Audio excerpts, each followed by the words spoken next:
నిన్న కేసీఆర్ గారు బాత్రూంలో జారిపడి వారికి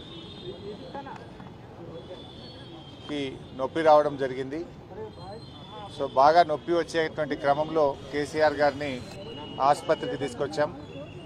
ఆసుపత్రిలో డాక్టర్లు సిటీ స్కాన్ అదేవిధంగా అన్ని రకాల పరీక్షలు చేసిన తర్వాత వారి యొక్క తుంటి ఎముక విరిగిందని, దాన్ని హిప్ రిప్లేస్మెంట్ ద్వారా సర్జరీ చేయాలని చెప్పి డాక్టర్లందరూ కూడా నిర్ణయించడం జరిగింది. అయితే ఈ సాయంత్రం డాక్టర్లు హిప్ రిప్లేస్మెంట్ చేయాలని చెప్పి నిర్ణయించారు. ఈ సాయంత్రం హిప్ రిప్లేస్మెంట్ సర్జరీ చేయడం జరుగుతూ ఉంది.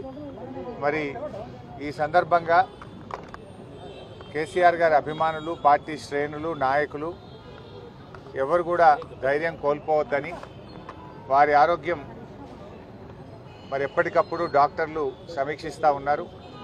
సో సాయంత్రం సర్జరీ జరిగిన తర్వాత మళ్ళీ ఆసుపత్రి వాళ్ళు బులెటిన్ కూడా ఇవ్వడం జరుగుతుంది.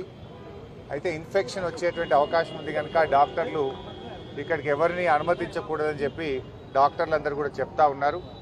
అందువల్ల పార్టీ శ్రేణులు, అభిమానులందరికీ మా విజ్ఞప్తి ఏంటంటే ఎవరు కూడా యశోద ఆసుపత్రికి ఇక్కడికి రావద్దని, ఎందుకంటే ఇక్కడ ఇన్ఫెక్షన్ వచ్చేటువంటి అవకాశం ఉంటుంది కనుక మీరందరూ కూడా దయచేసి వారి ఆరోగ్యం బాగు కావడానికి ప్రార్థించండి, పూజలు చేయండి, కానీ ఎవరు ఇక్కడికి రావద్దని చెప్పి కూడా విజ్ఞప్తి చేస్తూ ఉన్నాం.